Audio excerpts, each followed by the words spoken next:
Nous sommes la moyenne des personnes que nous fréquentons.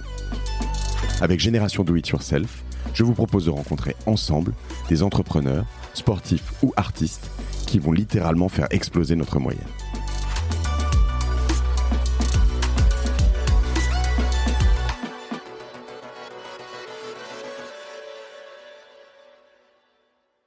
Tout le monde nous disait, mais n'y allez pas. Mais c'est ça, mais en fait, que tu te dis, en plus, alors, faut quand même resituer les études de marché à ce moment-là. C'est-à-dire que t'allais au centre de documentation et d'information, à la chambre de commerce, je sais pas où, c'était un enfer à faire. Et en plus, une étude de marché sur un produit comme ça inexistant, en fait, en effet, on peut que te dire, n'y allez pas, en fait. Enfin, j'imagine. Oui. Non, mais ça a été... Il n'y avait pas une attente. Ça a été terrible. On testait le nom dans la rue. Les gens nous disent, cellule, ça évoque cellule de prison, cellule de cancer. Donc on a vite cherché des plans B. Et puis une crème à base de polyphénol de pépins de raisin, non, ça faisait rire tout le monde. Même Bertrand, il a dû refaire son rapport de stage de dernière année de l'ESSEC parce que ça n'a pas été validé, ce projet de pépins de raisin. Ils ont trouvé que ça valait rien du tout. C'est drôle, il faudrait leur renvoyer quand même la version originale si vous l'aviez toujours. Et pourquoi vous l'avez lancé alors si c'était voué à l'échec ? Parce que on y croyait à fond, parce que le professeur Vercotrène est un pur, parce que il nous montrait les études cliniques, nous disant, regardez, c'est 10 000 fois plus puissant que la vitamine E. Personne l'a utilisé parce que c'est ultra difficile à stabiliser, mais moi, j'ai une solution pour le stabiliser.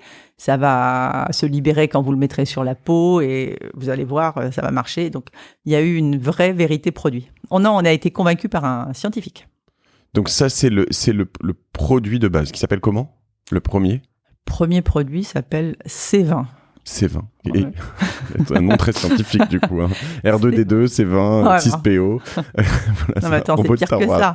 C, ça voulait dire Carole, complexe antiradicalaire d'oligomère.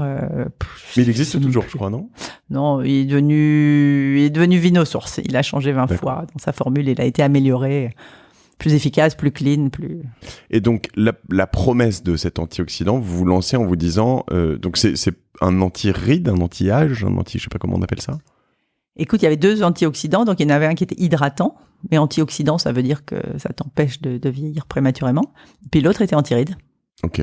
Et on avait aussi des compléments nutritionnels parce que le professeur était le champion du complément nutritionnel. Que vous faites toujours ? Ouais, que l'on fait toujours. Que les Chinois adorent. Et que tu prends, toi ? Oui, oui.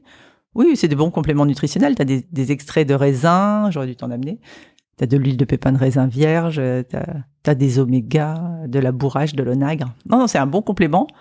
Les Chinois en sont dingues parce qu'ils pensent que ça fait avoir des garçons. C'est une autre étude qui vient de là-bas et que voilà. Écoute, il y a une chance sur 2. Peut-être que tu passes à une chance 0,00. C'est drôle.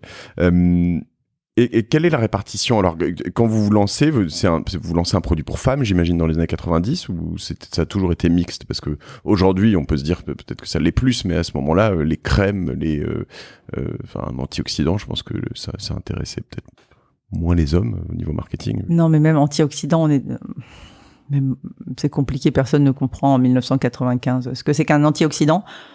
Donc, c'est pas facile. On va convaincre les élèves du professeur Vercotrène, pharmaciens, qui ont leur officine à Bordeaux, un par un, de vendre cette crème dont le brevet a été développé par leur ancien professeur.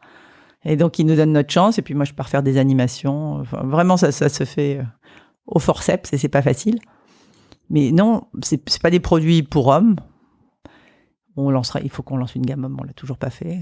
Ça va venir. Okay. Non, on doit avoir 15% de notre clientèle qui est une clientèle d'hommes. Et après, au spa, je dirais que c'est la moitié, puisque les gens viennent souvent en couple. Et le lancement, alors, comment il se fait justement entre ce professeur qui était actionnaire, qui était actionnaire, qui l'a jamais... Figure-toi qu'il n'a jamais voulu être actionnaire, il voulait pas être juge et partie. D'accord. Mais par contre, on avait une convention de collaboration avec l'université de pharmacie pendant 25 ans, et il avait bien sûr des royalties sur les brevets. D'accord. Voilà. Donc, vous montez ça à 2 ? Oui.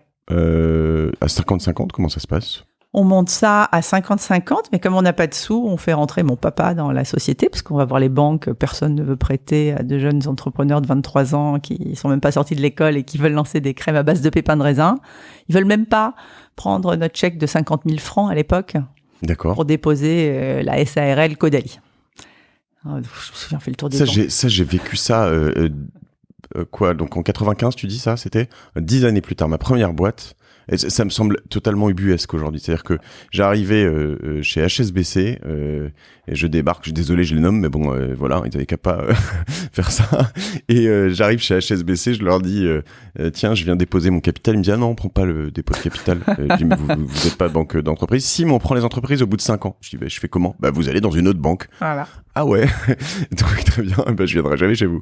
Et mais c'est vrai que ça m'avait. Alors aujourd'hui, il y a plein de solutions. Mais en fait, le problème, c'est qu'ils avaient toujours ils offraient toujours des solutions de caisse, de crédit, de facilité, de voilà. Je leur dis mais moi, je vous demande rien en fait. Je veux juste je veux même pas être à découvert ou quoi que ce soit. Je veux juste pouvoir ouvrir une boîte, quoi. Tu vois. Mais ouais, c'est vrai.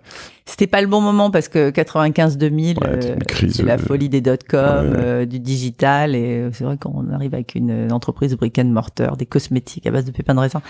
Pardon, je veux pas m'empêcher. Ouais. Non, mais tous nos copains, mais même les parents disent mais qu'est-ce que vous faites? Qu'est-ce que vous faites? Les illuminés. Ah oui. Ouais. Et ton père, tu dis ton père parce que c'est pas tes parents qui sont rentrés? Non, on a pris mon père comme actionnaire. D'accord. Qui avait au début 10% de la SARL Caudalie, et c'est lui qui a fait des apports en compte courant pour nous aider à fabriquer nos 5000 premières crèmes. Ce que j'allais te demander, 5000 crèmes. Tu te souviens combien ça t'a coûté? Non, je me souviens plus combien ça m'a coûté. Et 5000, c'est rien, j'imagine. C'est rien pour un business comme ça, et c'est énorme. Quand t'as 5000 crèmes qui débarquent sur une palette, ou quoi, tu te dis... Oui, puis 5000 crèmes en 3 références. Donc, c'était 15 000 crèmes, tu te dis, il faut aller les vendre. Donc là, on est hyper motivés. C'est très drôle. Bertrand part avec sa 125, il va faire le tour des élèves du professeur Vercottren, donc les pharmacies de Bordeaux. Il arrive à ouvrir premier client pharmacie des grands hommes à Bordeaux. Superbe. Et puis là, ils disent vous êtes gentils, les deux jeunes, mais ça va pas se vendre tout seul. Donc on veut que la jeune fille là vienne faire des animations. Donc moi, je me retrouve à faire des animations. Et puis après, c'est l'exemple de ta grand-mère quand même un peu. Ouais. Mais à fond. Et après, ils nous disent il faut que ce produit passe à la télé, sinon ça va pas décoller. Donc, je me retrouve attachée de presse. J'appelle toutes les France 3 régionales qui sont dans des régions viticoles. Je dis aux journalistes, vous savez ce qui se passe après les vendanges. Eh bien, nous, on va récolter les pépins, on va en faire des crèmes. Donc, j'arrive à décrocher 7 France 3 régionales. Et puis là, c'était parti. Je pouvais m'être vue à la télé. Je commençais à aller déposer les produits aux journalistes beauté qui sont hyper sympas, séduites par l'histoire et qui nous ont vraiment donné un coup de main. Et voilà comment Caudalie a décollé, petit à petit. Et donc en région, en fait, t'as commencé... il y a eu quelques années où vous étiez que en région bordelaise, ou ça s'est vite répandu, parce que comment tu développes les autres régions? Comment tu te retrouves en Provence, à Paris, à Lille? Non, le siège social était juste à côté d'ici, dans le 17e, dès le départ, mais c'est vrai que Paris, c'était plus dur. Paris, la concurrence était plus rude, on avait plus de mal à ouvrir, donc on a d'abord ouvert... les pharmacies de Bordeaux. Et ensuite, c'est vrai qu'on a eu un coup de pouce de Monoprix qui ouvrait les premières parapharmacies. Ça n'existait pas avant, les parapharmacies. Et j'étais à la recherche de jeunes marques, de marques de niche. Et ils nous ont donné un beau coup de pouce en référençant Caudalie. Et puis... Et c'est parti tout de suite, dans tout ce que tu me dis, non? Mais en fait... 27 ans, c'est long, oui. Ça n'a jamais décollé, Caudalie, ça s'est fait vraiment petit à petit. C'est drôle, non mais c'est drôle ce que tu dis, c'est assez... parce qu'à la fois, pour moi, c'est une marque qui a toujours existé. Enfin, tu vois... 27 ans, oui. Ouais. Et ouais, donc j'avais quand même une quinzaine d'années quand c'est sorti, mais ça a toujours existé. Et c'est vrai que... toi, comme tu le dis, ça n'a jamais décollé, c'est drôle, parce que vous êtes combien aujourd'hui? Vous faites combien de chiffre d'affaires? On est 1000. On fait 300 millions. 300 millions. Mais ça n'a jamais décollé.